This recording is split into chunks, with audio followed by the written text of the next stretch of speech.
Next question जो आपको दे रहा है वो क्वेश्चन क्या दे रहा है, in the reaction given below the total number of atom having sp2 hybridisation. ध्यान से देखो, रिएक्शन का इन्वॉल्वमेंट करके बेसिक अंडरस्टैंडिंग घुस रहा है ना, रिएक्शन इन्वॉल्वमेंट करके कर क्या रहा है, बेसिक अंडरस्टैंडिंग में जा रहा है। अब यहाँ पे इंपॉर्टेंट क्या है कि इन the reaction given below total number of atoms. अब यहाँ फोकस किसके ऊपर है, एटम्स के ऊपर। पहले किसके ऊपर फोकस था, कार्बन के ऊपर। मतलब इसमें जो एटम्स हैं तो उन एटम पे पकड़ना है। और हाइब्रिडेशन में अगर आपको sp2 चाहिए तो कहानी में क्या किरदार चाहिए, या तो कहानी के अंदर 3 सिग्मा चाहिए, या तो लोन पेयर और सिग्मा का नंबर जो होना चाहिए ये कितना होना चाहिए, 3 होना चाहिए। ये कहानी है। मतलब अगर एटम बोल रहा है तो कभी नाइट्रोजन आ जाए, ऑक्सीजन आ जाए तो लोन पेयर भी तो इन्वॉल्व हो जाएंगे। और आपने ये भी पढ़ा हुआ है कि कभी A double bond B C के पास लोन पेयर होगा तो क्या रेजोनेंस में जाता है नहीं जाता है। और resonance is a property of planar molecule. A planarity can be explain with the help of sp2 hybridization. बस में आगे। तो कभी अगर इस तरह का केस आ जाए तो भी दिमाग में रखिएगा हाइब्रिडेशन sp2 होता है। और जो कार्बन कार्बन है तब तो 3 सिग्मा के बेसिस में निकाल ही लोगे। जैसे कार्बोकेटाइंस वगैरह बना के क्वेश्चन पूछ ले तो कौन सा होगा, sp2 होगा। लेकिन कभी कभी हो सकता है कि नाइट्रोजन वगैरह को ले ले, ऑक्सीजन को ले ले, तो उस केस में क्या है, लोन पेयर भी है। चलिए एनालाइज करिएगा। ये कौन सा रिएक्शन है, रिडक्टिव ओजोलिसिस। जिंक है और बाद में वाटर है, ठीक है, जिंक है तो रिडक्टिव ओजोलिसिस है। और जो रिडक्टिव ओजोलिसिस होगा तो इस बॉन्ड को तोड़ दिया, इस बॉन्ड को तोड़ दिया और एक्सेस में है। तो क्या दोनों को तोड़ें कि एक को तोड़ें, दोनों को तोड़ें, ठीक है, दोनों को तोड़ देते हैं। और जब दोनों को तोड़ दिया तो हम कहानी में कुछ इस तरह के किरदार ला दें। इसको थोड़ा सा मैं ऊपर बना दे रहा हूं जिससे रिएक्शन करना आसान हो जाएगा। ऐसा बन गया, ये ऐसे बन गया, ये ऐसे बन गया। इस CO को भी हम ऊपर कर देते हैं, CO को भी ऊपर कर देते हैं और यहां से कुछ ऐसा ऐसा बन गया, ऐसा बन गया। ये तो बना। और सोचिए सेम वही वाला क्वेश्चन है, थोड़ा मॉडिफाई कर दिया है, NH2C। देख रहा ना, आपको मालूम है कि जब कभी एल्डिहाइड या कीटोन का रिएक्शन NH2G के साथ होता है तो हम करते क्या है, एक वाटर मॉलिक्यूल निकाल लेते हैं। तो यहां से वाटर मॉलिक्यूल निकाल दो। तो जब यहां से वाटर मॉलिक्यूल निकाल दोगे तो इसका मतलब एक वाटर ये निकल गया, दूसरा अगर निकाल दें तो एक वाटर ये निकल गया, तीसरा अगर निकाल दें तो एक वाटर मॉलिक्यूल ये निकल गया, और चौथा अगर निकाल दें तो एक वाटर मॉलिक्यूल ये निकल गया। ये बन गया।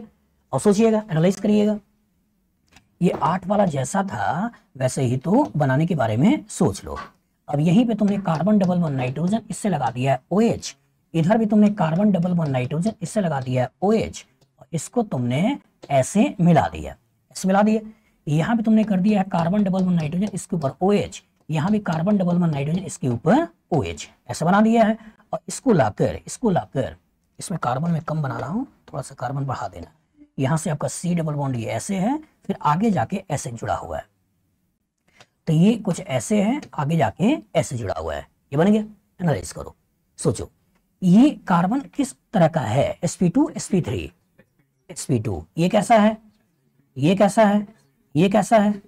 इस नाइट्रोजन के बारे में सोचो, ये कैसा है sp2, ये भी कैसा है, ये भी कैसा है, और ये भी कैसा है sp2। ये तो बना। इस ऑक्सीजन के बारे में सोचो,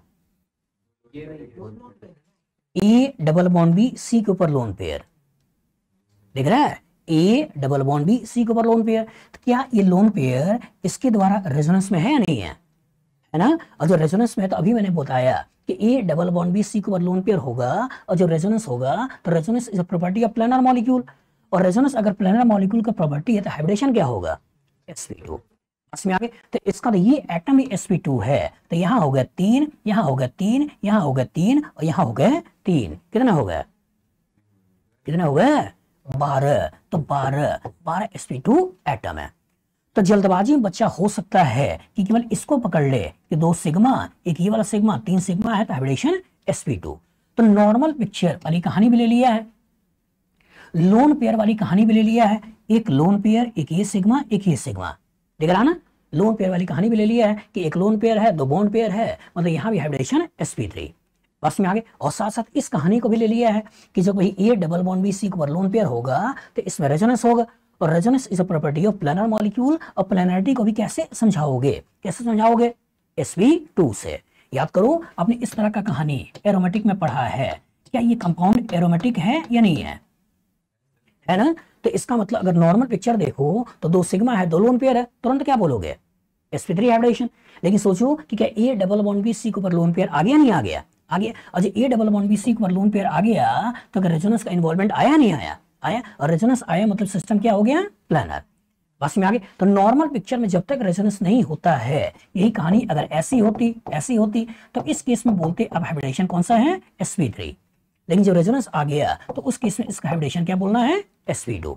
बस में आगे। तो कहानी के किरदार में ये भी लेकर आया, कहानी के किरदार में ये भी लेकर आया, और कहानी के किरदार में ये भी लेकर आया। बस में आगे। तो अच्छा क्वेश्चन है या नहीं है? बना लोगे? तो नॉर्मल बच्चा जो सोचता है वो क्या सोचता है? ये सोचता है, ये बहुत हुआ तो ये सोचता है। बस में आगे। लेकिन इस किरदार को भी अच्छी तरह दिमाग में बैठा लेना है। केमिस्ट्री के इस क्वेश्चन को करने के बाद आपको मजा तो खूब आया होगा। आपको लग रहा होगा कि काश कोई ऐसा पेज होता जो सर ने बनाया हो और अपने माइंड के अंदर जो थॉट्स है उस थॉट्स को हमसे शेयर कर पाएं, जिससे कि मैं एक ही पेज के कॉरस्पॉन्डिंग पूरा का पूरा ऑर्गेनिक रिएक्शन को रिवाइज कर पाऊं। तो है बेटा, अमेज़न पे अगर आप जाते हो तो यहाँ पर मेरे द्वारा 2 पेजेस बनाए गए हैं, जिसको मैंने बोला है कैप्सूल पेज है, ठीक है, जिसका साइज 20 इंच बाई 30 इंच है। मतलब ये कुछ इस तरह का साइज का कैप्सूल पेज है, आप देख सकते हो, जिसका साइज 30 इंच बाई 20 इंच है।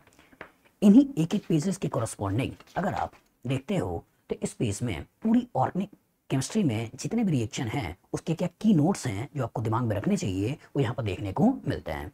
और पूरी ऑर्गेनिक रिएक्शन में कितने केमिकल रिएक्शन आपके सिलेबस में है, जिसके इर्द गिर्द आपकी दुनिया घूमती है।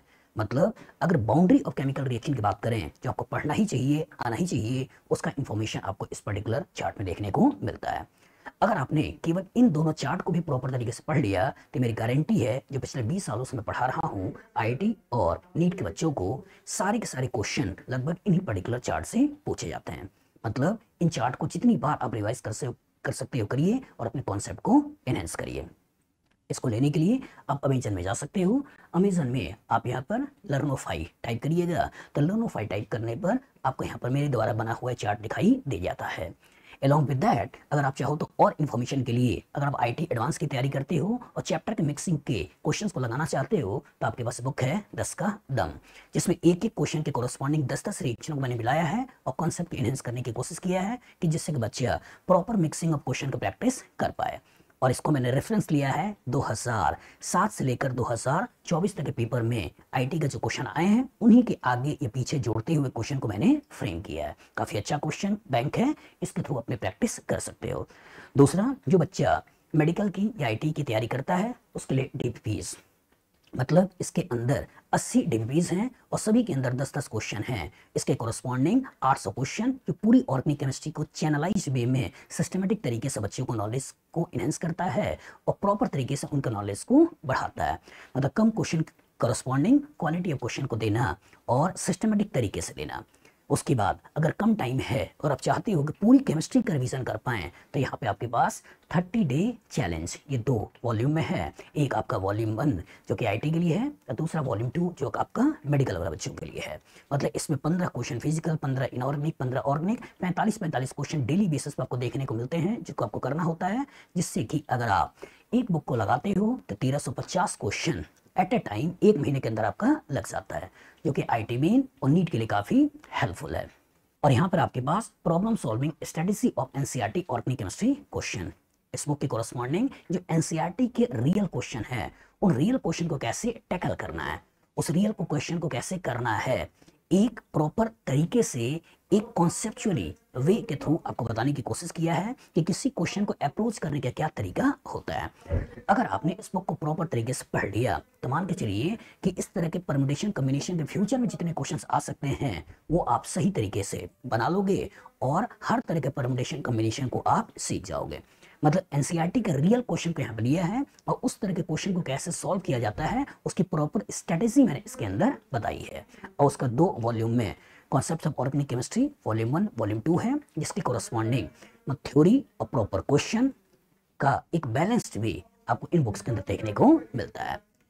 ठीक है, आप चाहे तो सभी ले सकते हैं या देखने के लिए कम से कम आप चाहे तो ये 2 कैप्सूल बेस मंगाइए, देखिए, पढ़िए। ऑर्गेनिक आपकी मजेदार है, कॉन्सेप्चुअल है और इंटरेस्टिंग है, आपको मजा आएगा और आपका सब्जेक्ट का डेप्थ बढ़ेगा।